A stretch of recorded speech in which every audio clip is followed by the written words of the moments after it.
네, 지난 6월 출생아 수가 2만 명대로 떨어지면서 6월 기준 역대 최저치를 기록했습니다. 이른바 출산 절벽이 눈앞의 현실로 다가오고 있습니다. 네, 오늘 이와 관련해서 전문가와 자세한 이야기 나눠보도록 할 텐데요. 이삼식 한양대 고령사회연구원장 나오셨습니다. 안녕하세요. 네, 안녕하세요. 네.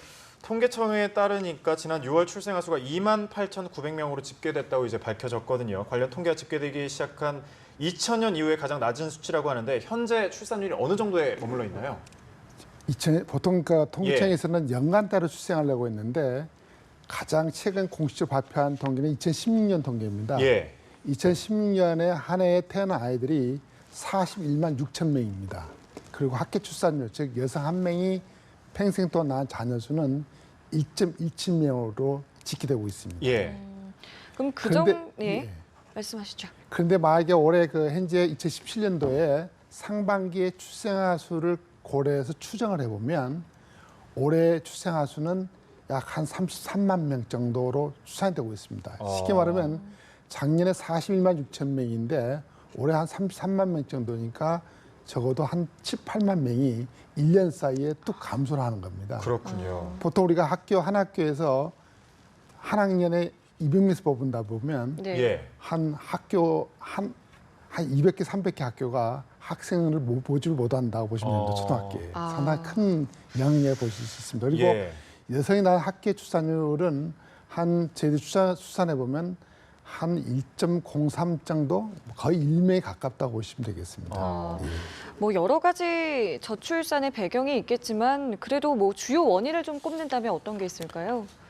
일단은 우리가 미시적 원인하고 거시적 원인을 따질 수 있습니다. 미시적 원인은 보통 우리가 일반 가정에서 체감하고 있는 그런 원인들입니다. 일단 양육비가 비싸다, 뭐 사교육비가 비싸다. 아까 경력단절, 쉽게 말하면 여성들이 아이를 출산하고 양육하면서 직장 다니기가 어렵다. 쉽게 하면 여성들 기회비용이 높아지는 거죠. 그리고 아동이 안전하지 않다. 이런 여러 가지 이 미시적 원인들이 있고 이 미시적인 원인의 그 뒤에는 우리나라의 노동시장이 너무나 고도의 경쟁적이다 보니까 누구나 다 대학을 가야 되고 좋은 대학을 가야 되는 그런 절박함. 그리고 주택가격이 너무 주택 자체가 이 소비 수요가 쉽게 말하면 주택 자체가 이 재산 증식 수단으로 둔갑하다 보니까 주택 가격이 엄청 올라가다 보니까 신혼부부 또는 아이를 두세 낳은 가정에서 자기 집 마련이 너무나 어려운 점들 이런 것들 그리고 또 하나 더 중요한 것은 이 교육에서도 보면 이 사교육비 너무 비싸다 보니까 공급이 작동하지 못하는 것들 이런 거시적 구조적 원인이 함께 작동하고 있다 이렇게 보시면 되겠습니다. 구조적 이제 원인을 말씀하셨는데 출산율 저하 이전에 혼인율부터가 일단 계속해서 줄어들고 있잖아요. 이것도 좀 문제가 되지 않을까 싶어요. 조금이 문제가 아닙니다. 우리나라는 여성이 출산하는 나라가 아니라 엄마가 출산하는 나라입니다. 서구 국가들은 혼외 출산율이라고 해서 보통 결혼하지 않고 동거 상태에서 애를 낳는 비율이 30% 내지 50% 정도 됩니다. 우리나라는 통계적 집계에 하면 반드시 법적으로 결혼해서 아이를 낳는 비율이 전체 출생아 수의 98.5%입니다. 쉽게 말하면 동거 사실혼관계 태어난 아이들이 1.5%다 보니까 우리나라는 반드시 결혼해야지 애를 낳는 구조를 갖고 있습니다. 그런데 중요한 것은 요즘 청년층들이 결혼하려면 일자리가 있어야 되죠. 내가 평생 아이를 갖다 키우고 양육하는 데서는 경제 수입이 안정돼야 하는데 일자리가 보장되지 못하고 설사 일자리를 잡아도 비정규직 이런 불안정 상태가 계속되다 보니까 결혼 쉽게 염두두지 못하죠. 그리고 직장을 잡고 있어도 주택가격이 너무나 폭등하다 보니까 이 사회구조적으로 보면 사실은 쉽게 결혼할 수 있는 어떤 문제들. 그래서 결과적으로 봐서는 우리나라의 저출산의 가장 큰 주된 원인으로서는 인과적 원인으로 보면 이 청년층들이 정말로 마음 놓고 결혼할 수 없는 이런 사회구조적 현상 이런 것들이 현재 우리 한국의 초저출산을 갖다가 지속시키고 있다 이렇게 볼 수 있습니다. 자, 이런 저출산이 계속됐을 경우 장기적으로 봤을 때 뭐 어떤 부작용이랄까요? 단점도 분명히 있을 텐데요. 이제 뭐 우리가 저출산 현상이 길어지겠지만 아직은 우리가 베이비붐, 쉽게 말하면 우리가 과거에 보너스, 베이비붐 보너스 시대입니다. 과거에 우리가 많이 태어났던 세대들이 아직도 노동시장이 있기 때문에 아직도 우리가 노동력 부족이라든가 다른 문제가 별로 못 느끼고 있습니다. 그렇지만 이 베이비붐 세대들이 노동시장에 다 은퇴하고 나면 이제는 이 현재 그동안 쌓아왔던 그 저출산 현상들이 굉장히 부정적인 파급 효과가 가시로 나타나기 시작합니다. 네. 이제 곧 나타나기 시작합니다. 당장 뭐냐면 아이들이 줄어들면 학교가 필요가 없어집니다. 학생 수, 학교가 현재 학교 수 초중고등학교 대학교들이 거의 50%가 없어져야 됩니다.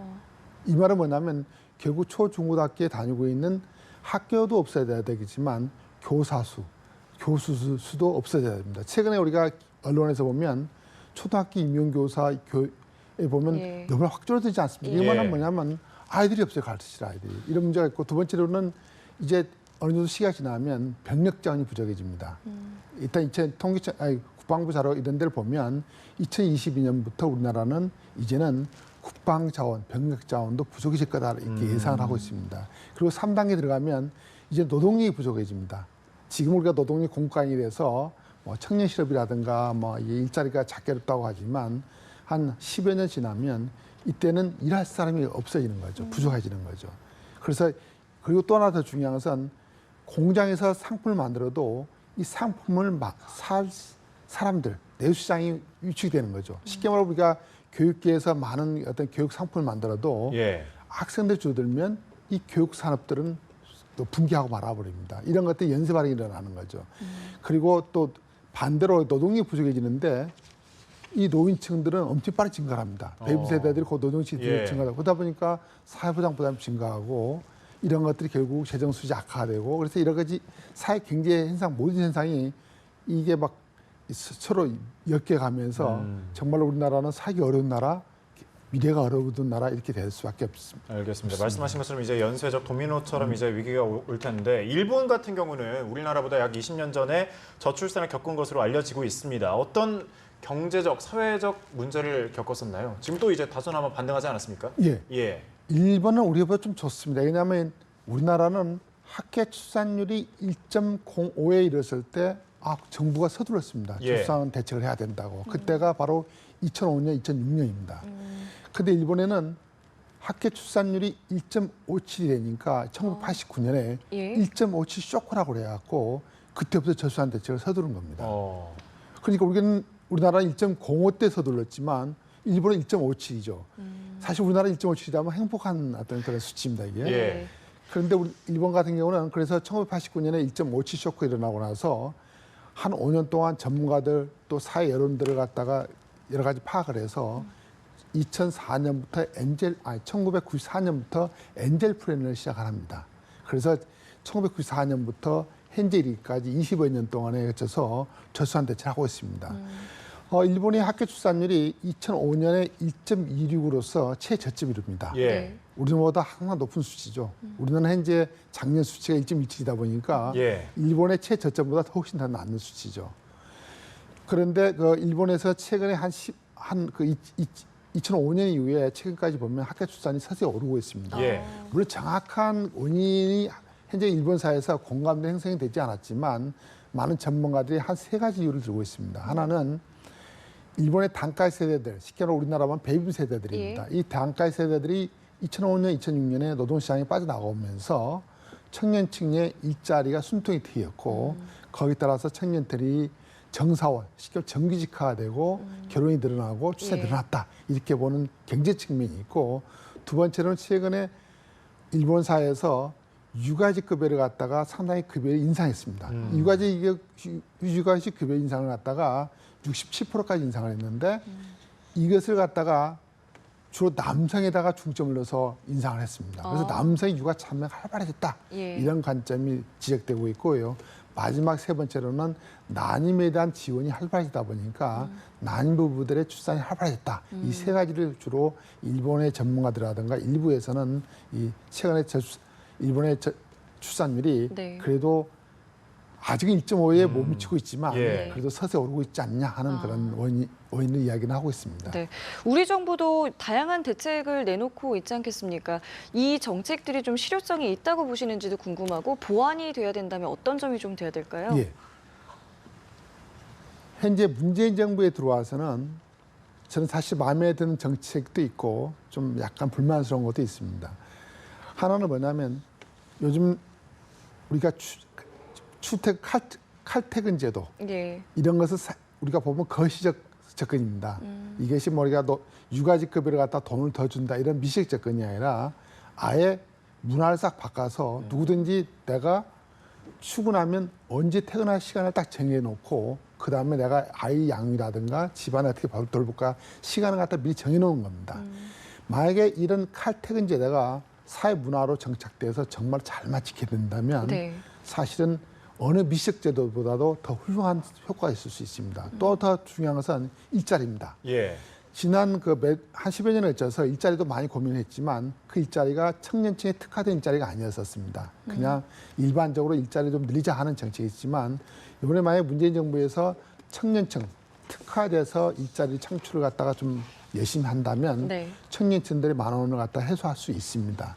그리고 세 번째로는 아동 안전 문제입니다. 아동 안전 문제가 출산을 지켜야 되냐 안 되냐 많은 논란이 있겠지만 예. 서구 사회 예를 들거나 미국 사회 예를 들어보면 아동 안전이 확보되지 않으면 출산율도 오르지 않습니다. 그래서 이런 여러 가지 요소들이 거시적 접근들이 많이 성공을 한다면 출산율이 어느 정도 반등할 수 있습니다. 다만 이런 거시적인 그런 접근들, 제가 하나 빠져먹었습니다. 예. 주택입니다. 주택이 파리 대책을 보면 저는 상당히 좀 마음에 듭니다. 왜냐하면 우리나라는 상당히 과거부터 주택에 대해서 소유 개념이 굉장히 강합니다. 예. 그래서 주택을 갖다가 재산 증식 수단을 삼다 보니까 주택 가격이 폭등하다 보니까 이게 만원의 원인이 될 수 있고 또 다자녀 출산하는데 걸림돌이 되고 있습니다. 그런데 예. 만약 이것이 소유 개념이 주거 개념으로 전환한다면 사실은 우리가 주택 문제가 상당히 완화될 수 있습니다. 다만 문제는 이런 공약상 또는 최근에 초기에 일어나는 여러 가지 정책들의 이런 그 동력들이 과연 끝까지 유지가 되고 네. 차기 정권까지 계속 이어질 수 있느냐 이런 것들이 담보가 된다면 이러한 거시적 접근 플러스 여러 가지 미시적 접근들이 결합하면서 우리나라도 출산율이 당연 아니지만 5년 후, 10년 후에 어느 정도 반등할 수 있지 않겠냐 하는 좀 이야기를 할 수 있습니다. 네, 출산율과 관련해서 이제 정책적인 부분을 말씀해 주셨는데 더불어서 이제 고령화 현상도 앞서 말씀하신 것처럼 좀 문제가 되고 있거든요. 어떤 좀 제도적 방안이 필요하다고 보십니까? 예, 일단은 고령화는 예.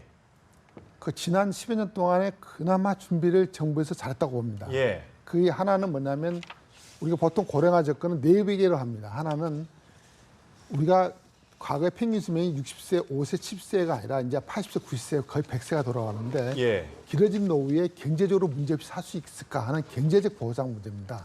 그런데 연금제도라든가 다중 소득보장책을 통해서 정부가 나름대로 열심히 해왔다고 볼 수 있습니다. 네. 두 번째 우리가 대책이 뭐냐면 돈만 있다고 고령사가 훌륭하게 잘 사는 것이 아니라 건강해야죠. 예. 그래서 우리가 여러 가지 건강 검진을 갖다가 조기 검진체로 바꾸고 예를 들어서 예방을 하고 또 이 스포츠를 활성화시켜서 많은 하는 노력을 했었는데 다만 제가 세 번째, 네 번째는 정부가 좀 저게 부족하다 이런 부분이 있습니다. 하나는 뭐냐면 우리가 경제적으로 문제도 좀 덜하고 건강하더라도 이제는 우리가 한 30년 노후를 갖다 보낼 때 이 30년 노후가 보람차야 됩니다. 이 보람찬 노후를 보내기 위해서는 여가라든가 대인관계라든가 문화 이런 예. 것들로 성숙화 돼야 되는데 예. 아직은 우리는 노인들에 대한 대안이 약간은 소극적이고 약간은 자녀 인생을 살아가야 한다는 관점에서 좀 방아지라 볼 수 있거든요.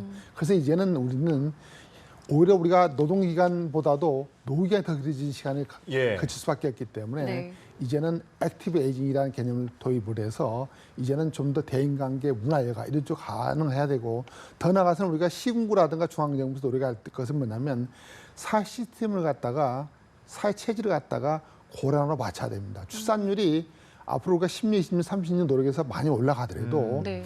이미 우리나라 인구 구조는 100개 이상 연령층이 살고 있습니다. 예. 그리고 특히 배분 세대층하고 또 70년대생, 80년대생까지는 90만 명, 연간 90만 명, 80만 명 태어난 세대이기 때문에 앞으로 노인 인구는 엄청나게 증가를 합니다. 그리고 이 노인 인구들이 증가하는데 그치지 않고 80세 이상 후기 고령 인구가 빠르게 증가를 합니다. 그렇기 때문에 우리가 다리를 하나 만든다든가 이 도로를 만든다든가 또는 도로의 인도를 만든다든가 예.